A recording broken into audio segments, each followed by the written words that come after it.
O Tyrant precisa acabar para salvar o planeta. Se você não seguir o jogo deles, os chacais vão te matar. Não é teoria da conspiração, é um fato. Foram chamados de assassinos sugadores de sangue. Não ajudávamos os pobres, mas sim os ricos a enriquecerem mais. Existe uma instituição que faz líderes desaparecerem. A instituição mais perigosa para a qual você nunca votou. Esta é a história de tirar o fôlego de uma das forças mais poderosas da Terra. Não é exército nem governo, é um banco. Um banco sem bandeira, sem fronteiras, sem responsabilidade. O Fundo Monetário Internacional. O que é realmente o Fundo Monetário Internacional? Por que países inteiros os desprezam? Por que líderes ficam em silêncio ou caem completamente depois de se manifestarem?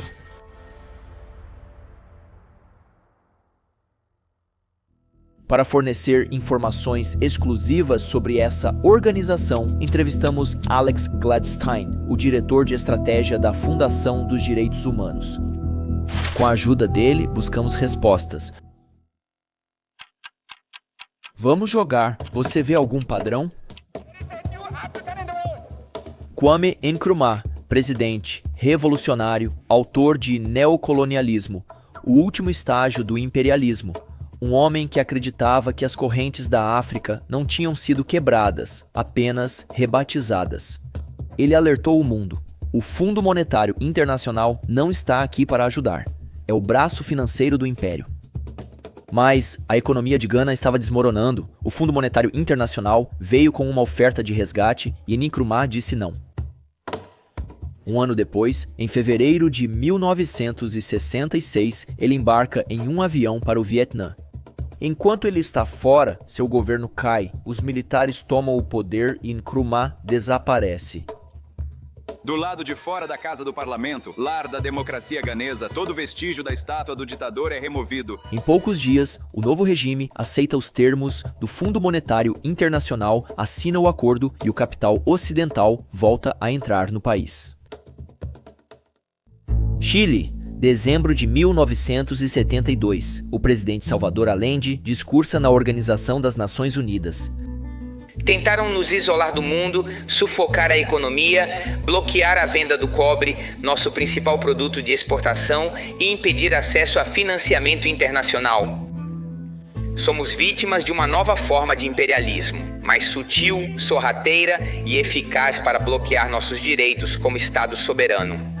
Ele acusa o Banco Mundial, Fundo Monetário Internacional e Banco Interamericano de Desenvolvimento. Logo depois, ele nacionaliza minas de cobre dos Estados Unidos da América e sonha com uma ordem econômica baseada na soberania, não na repressão. Mas a justiça não vem. Jatos atacam o Palácio Presidencial. Allende morre com um rifle nas mãos. Os militares assumem o poder e, em semanas, as linhas de crédito internacionais reabrem. Os mercados respiram aliviados. Em janeiro de 1998, Indonésia. O presidente Suharto, fiel executor do Fundo Monetário Internacional por décadas, de repente reage. Subsídios aos combustíveis, ele não vai cortá-los. Monopólios familiares? Fora de questão, mas resistir custa caro. O preço ficou alto demais, uma imagem percorre o mundo. Humilhação presa no tempo. Não é uma negociação, é uma apresentação. Um homem assina e outro observa. 4 meses depois, tumultos tomam as ruas e Jacarta pega fogo. Pouco depois, Suharto renuncia. Por anos, tudo parecia coincidência. Mas os arquivos estavam esperando. Nos Estados Unidos da América, autoridades debateram a remoção de Nkrumah em Gana.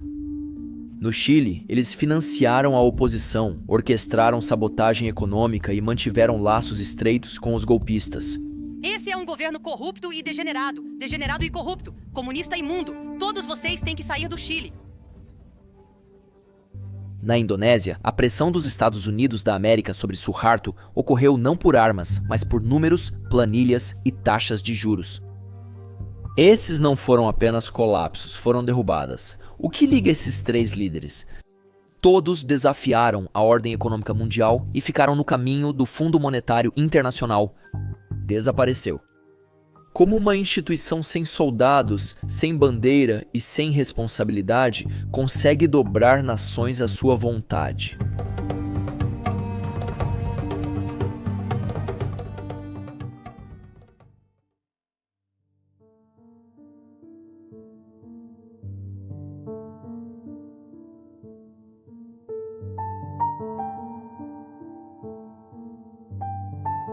Imagine que você é o líder de uma nação, vamos chamá-la de Imagistão. Sua elite local, embriagada pelo poder e por champanhe importado, vive em condomínios protegidos. Noites alimentadas por cocaína e riqueza escondida em contas bancárias suíças. O povo vive uma história diferente. Sua moeda entrou em colapso, a inflação está fora de controle, as prateleiras estão vazias e seu povo está passando fome. Você não começou esse incêndio, mas agora a casa está pegando fogo e todos estão olhando para você. Seus ministros se aproximam, suas vozes baixas, seus conselhos idênticos, chame o... 3 letras, 1000 implicações. Dizem que é sua única esperança, mas todos sabemos que, quando você está desesperado o suficiente, a esperança é perigosa. Um diplomata sorridente chega, terno e sapatos limpos, mente afiada. Ele oferece um pacote de resgate. Capital fresco, apoio técnico, tudo entregue em um contrato de empréstimo. Parece uma salvação e está a apenas uma assinatura de distância. Mas será que é realmente salvação? E quem são eles? De verdade. Vamos voltar para 1944. O mundo ainda está em guerra, mas a vitória está chegando. Em Bretton Woods, delegados de 44 países aliados participaram da Conferência Monetária e Financeira das Nações Unidas. Convidados por Roosevelt, trabalharão isolados neste resort das Montanhas Brancas. A missão deles: nunca mais guerras cambiais devem provocar conflitos, nunca mais países devem cair sozinhos. Resumindo Bretton Woods, Vincent afirma sua importância. A nossa é uma missão de paz, projetada para estabelecer as bases econômicas da paz sobre o alicerce de uma verdadeira cooperação internacional. Os Estados Unidos lideram o esforço, triunfantes, ricos e ilesos em comparação com a Europa. Sentados à mesa, homens têm visões que vão além da vitória. O secretário do Tesouro de Franklin D. Roosevelt, Henry Morgenthau, declara: "Nós passamos a reconhecer o veneno do nacionalismo econômico. Este será o seu fim." E o grande economista John Maynard Keynes, ele chama isso de nada menos que a fraternidade dos homens. Desse sonho nasceram 2 instituições. O Banco Mundial reconstrói pontes, cidades e cicatrizes físicas, enquanto o Fundo Monetário Internacional enfrenta o desafio maior: restaurar a confiança. O Fundo Monetário Internacional estabilizaria moedas, impediria manipulações e seria o credor de última instância. Sua promessa: ajudar os membros em dificuldades, sem vergonha, sem punição. Sistema monetário cooperativo em que todos os países, ricos ou pobres, podem contar uns com os outros em momentos de necessidade. Um escudo contra o caos. Isso ia além da economia. O idealismo virou realidade. Para nações marcadas pela guerra, parecia esperança expressa em dinheiro.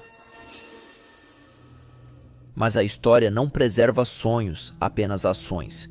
Porque mesmo em 1944, a sala não era igual. O poder estava concentrado de um lado da mesa. E enquanto a tinta ainda secava, o equilíbrio do mundo já estava se inclinando. O nosso país, Imagistão, não é o primeiro e não será o último.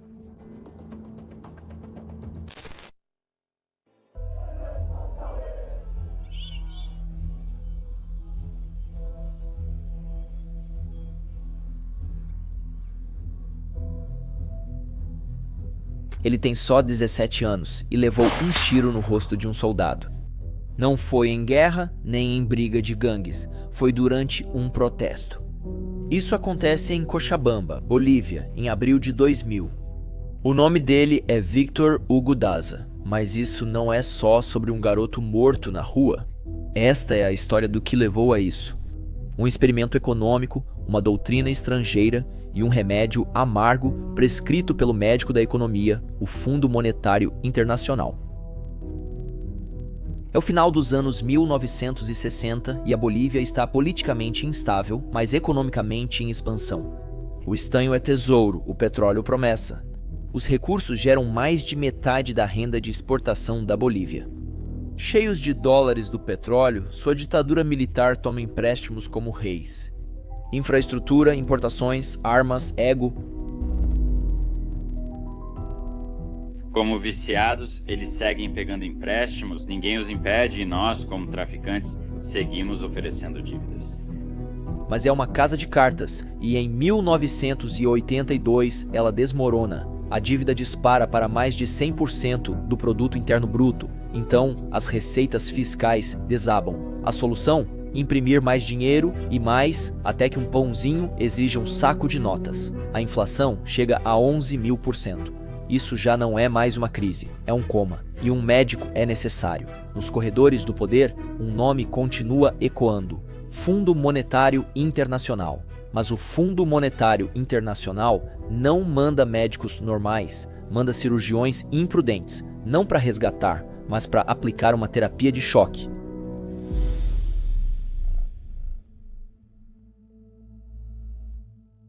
Agosto de 1985, decreto 21.060, assinado pelo presidente Victor Paz Estenssoro, roteirizado pelo economista de Harvard Jeffrey Sachs, só depois que a Bolívia concorda em cortar e queimar toda a sua economia. O Fundo Monetário Internacional chega, combustíveis triplicam de preço de um dia para o outro, salários congelados. Controles de preços abolidos, e nas minas, mais de 20.000 trabalhadores são demitidos de uma só vez. Sem aposentadoria, sem requalificação, sem futuro. Pessoas como Carlos ficam sem nada. Um mineiro agora desempregado, mas ainda pior. O filho dele estava doente e precisava de remédio. Remédio de verdade, mas agora as clínicas custam muito dinheiro. Carlos está excluído dos sistemas públicos de apoio. O Fundo Monetário Internacional chama isso de inovação econômica. A privatização nem sempre é algo ruim, há ótimos exemplos positivos, mas o que acontece quando você vende a própria vida?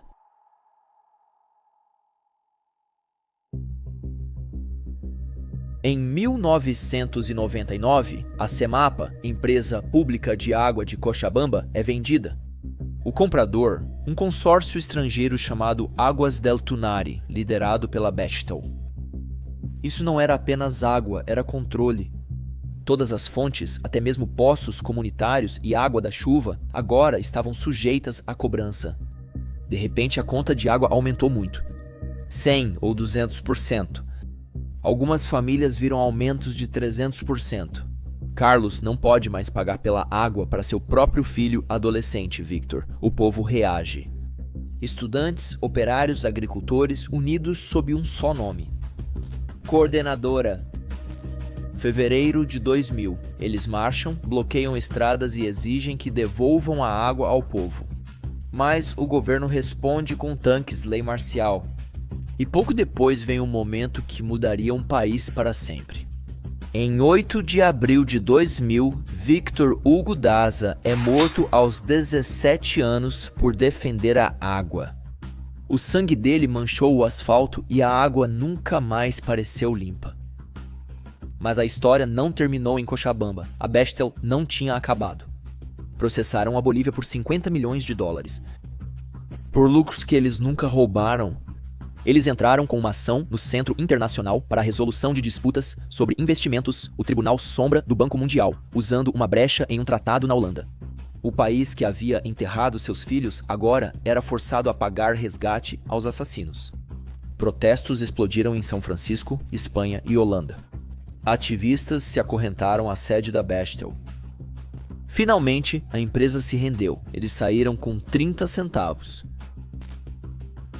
A Bolívia não estava sozinha. O Fundo Monetário Internacional ofereceu curas, mas repetidas vezes, suas cirurgias e efeitos colaterais foram mortais. O que o Fundo Monetário Internacional e o Banco Mundial realmente fazem é explorar os países pobres por sua mão de obra e recursos, e isso é meio que um mecanismo neocolonial.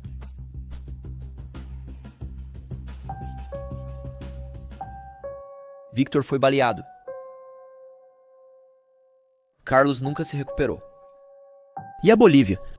A Bolívia foi forçada a vender sua alma e seu corpo só para sobreviver mais um dia. De quem é essa crise, afinal? A escravidão foi abolida, as colônias declararam independência, mas e se as correntes não tivessem desaparecido, apenas mudado de forma? Basicamente, o que o banco e o fundo fizeram foi substituir a arma da espada ou da pistola pela dívida. E a maneira como eles faziam isso ao longo do tempo era trabalhando com ditadores. O controle antes vinha pela conquista. Hoje alguns argumentam que vem por contratos, não por meio da guerra, mas por meio de empréstimos com condições. Eles chamam isso de libertação, mas o que você tinha era um sistema de extração, quase como uma máquina de aspirar gigante, sugando os recursos dos países e tirando dos governos até mesmo a capacidade de taxar as corporações envolvidas nessas indústrias extrativas.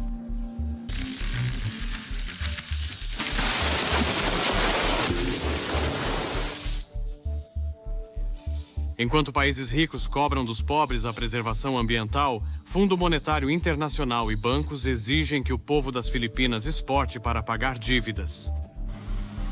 Tudo o que tem é terra frágil, minerais e florestas, então a terra deve pagar a dívida.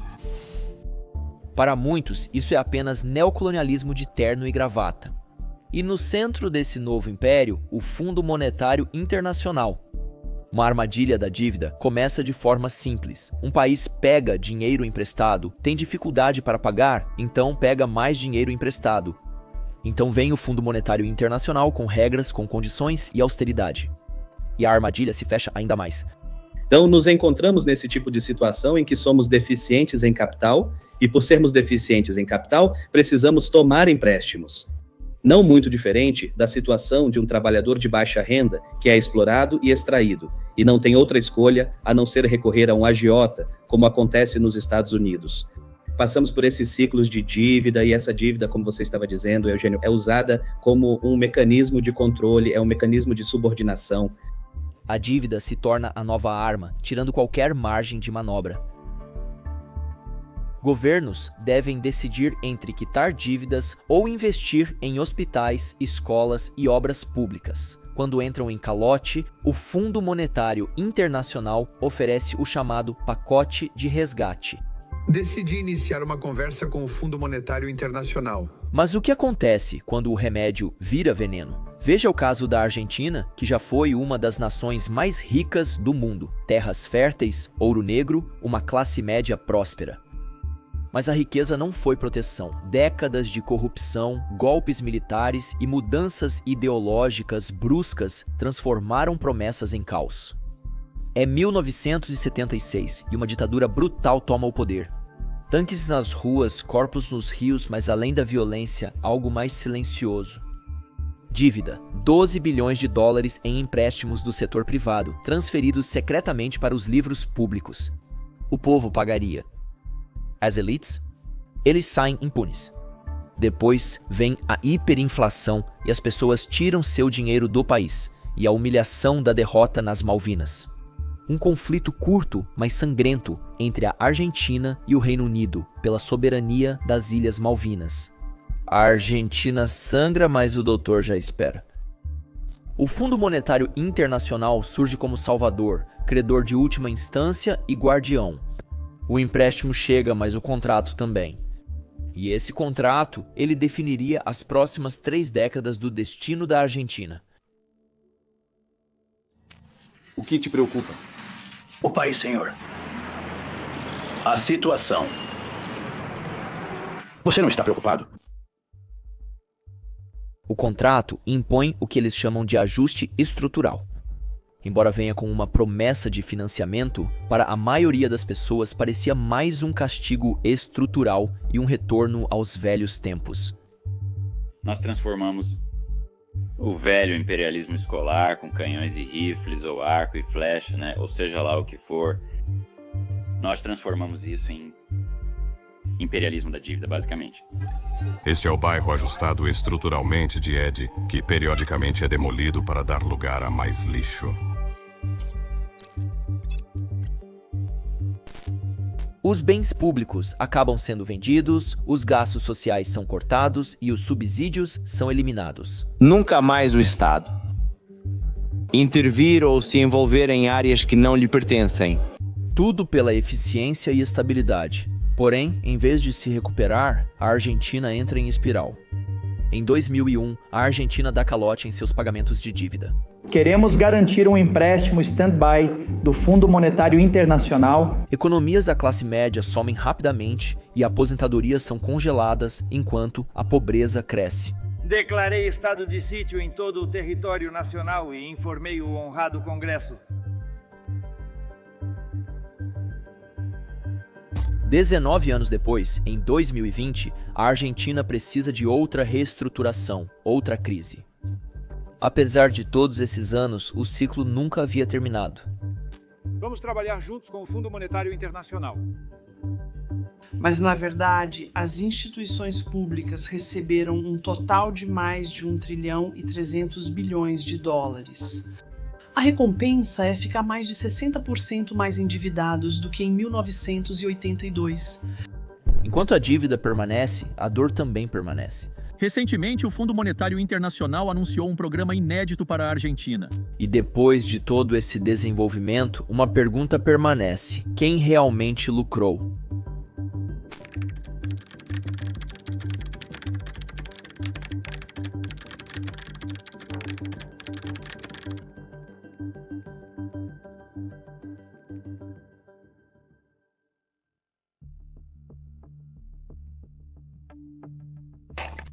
Crescimento econômico e estabilidade financeira tornam o mundo um lugar mais seguro. Protestar contra e políticas econômicas afetam as pessoas. Preço dos mantimentos até a educação. Lidar com o Fundo Monetário Internacional, empregos e perspectivas para o futuro.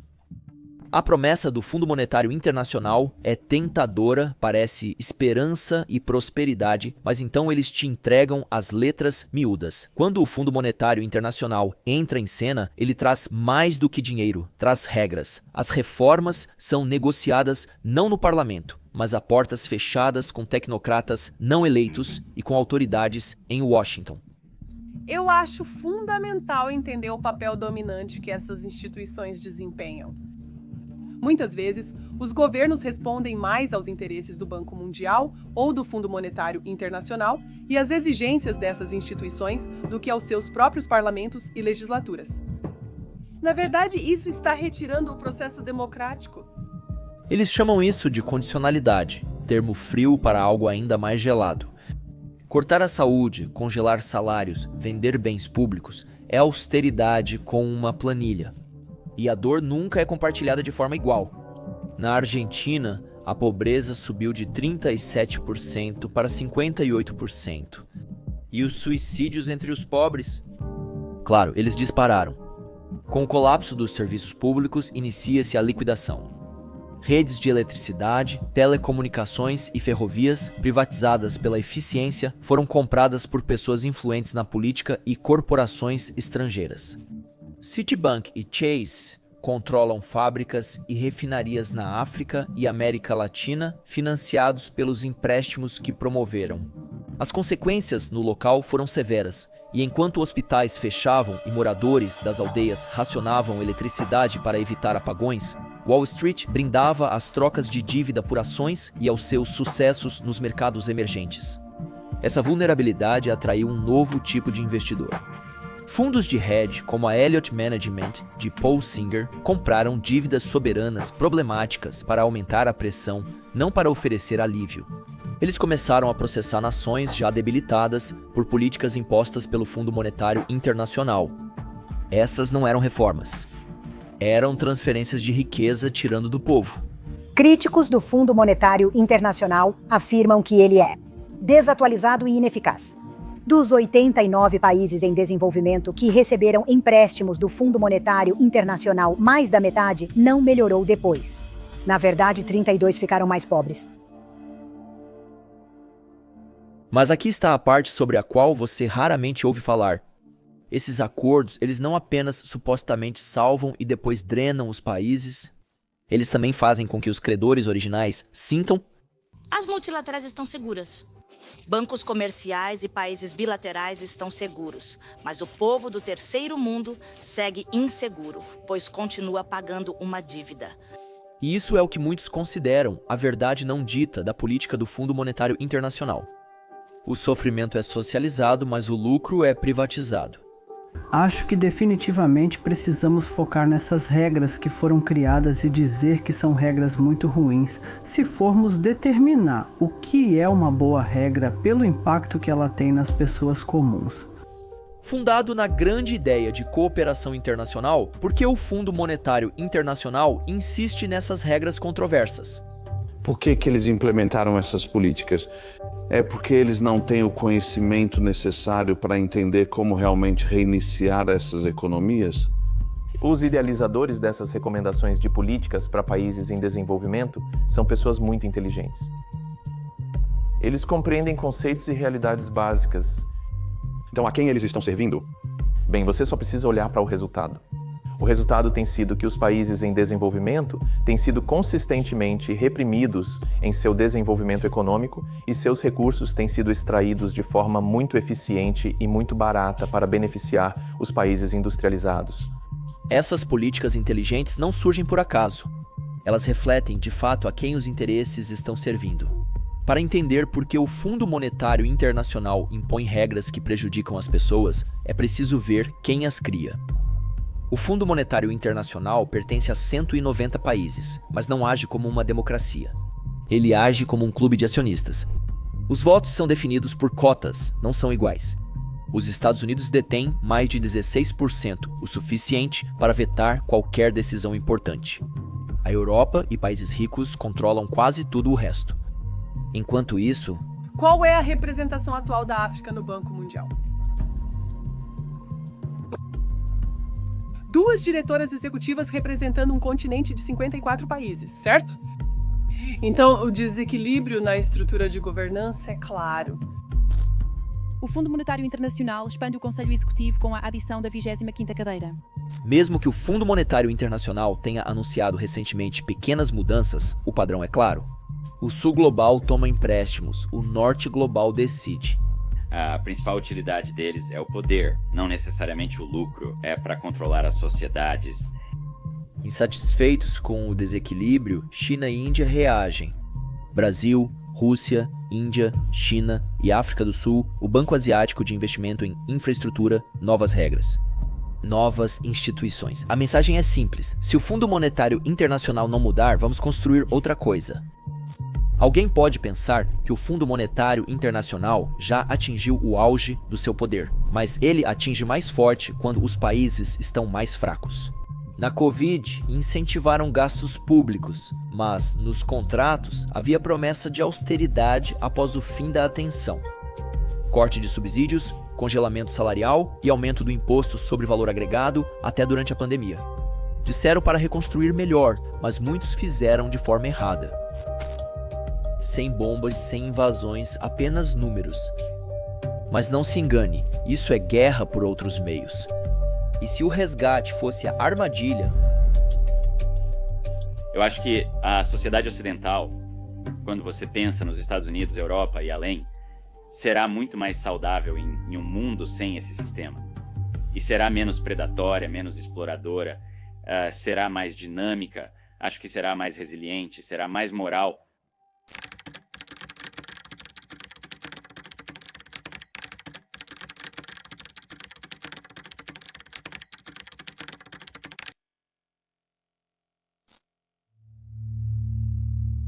Houve um tempo, não faz muito, em que dinheiro era só dinheiro, sem política, sem rastreamento, sem identidade digital. Funcionava sem bateria, sem Wi-Fi, sem ninguém vigiando. Para os sem documentos, para os idosos, para vítimas fugindo de abuso, dinheiro não era só pagamento, era proteção. Como o economista Lars Felt disse uma vez, dinheiro é liberdade impressa. Mas na era da pandemia, essa liberdade começou a parecer inconveniente. O vírus se espalha, mas algo se espalha mais rápido, o medo. O dinheiro troca de mãos o tempo todo, mas será que ele pode carregar o coronavírus? A resposta curta é: você paga com cartão ou dinheiro? Essa é uma frase que ouvimos muito, mas desde o surto do coronavírus, você pode estar ouvindo isso um pouco menos agora. E, em vez disso, os estabelecimentos podem estar dizendo só cartão. O dinheiro em espécie tornou-se obsoleto e inseguro, e esse medo trouxe uma solução. Sem contato, sem complicações e rastreável, isso mudou o paradigma, pois crises transformam sistemas.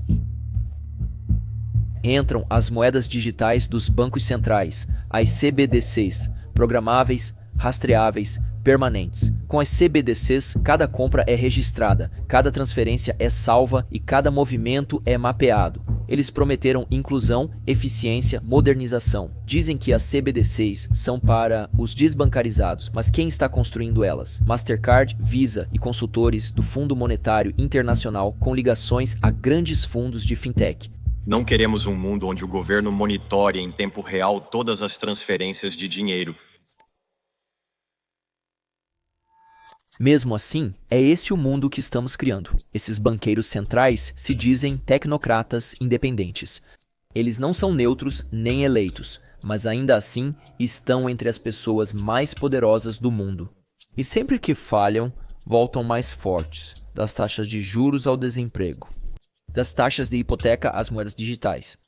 Bancos centrais ou instituições como o Fundo Monetário Internacional não são mais apenas reguladores, eles são arquitetos do cotidiano.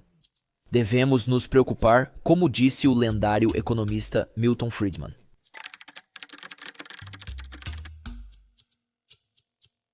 As CBDCs sozinhas já são poderosas, mas combinadas com uma inteligência artificial de grande alcance, você obtém um dinheiro programável, preditivo e punitivo. Gaste 50 em fast food. O algoritmo se lembra. Doe para um protesto sinalizado, não atinja sua cota de comportamento, acesso negado. Ao programar as CBDCs, esse dinheiro pode ser direcionado precisamente para que tipo de pessoas podem possuir e para que tipo de uso esse dinheiro pode ser utilizado, por exemplo, para alimentação. Isso não é dinheiro, isso é uma coleira.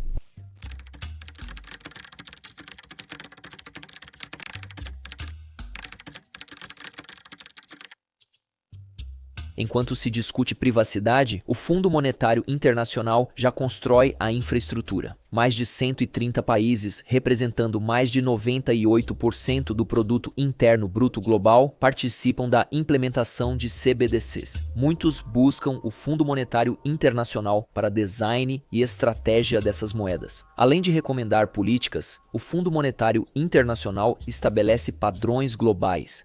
E nos bastidores, um plano ainda mais ambicioso, uma versão digital dos chamados direitos especiais de saque. A moeda de reserva sintética do Fundo Monetário Internacional, sem fronteiras, novamente programável e potencialmente pós-dólar. Não se engane, isso não é nenhuma conspiração, é o roteiro oficial deles. O Fundo Monetário Internacional afirma que está aqui para estabilizar o mundo. Mas o que acontece quando o estabilizador se torna o arquiteto da gaiola? Uma diferença fundamental com a moeda digital de Banco Central é que o Banco Central terá controle absoluto sobre as regras e regulamentos. Também teremos tecnologia para impor isso. O que era uma questão de saúde pública pode levar à vigilância permanente. E as instituições mais poderosas do mundo não estão só assistindo, estão escrevendo o código.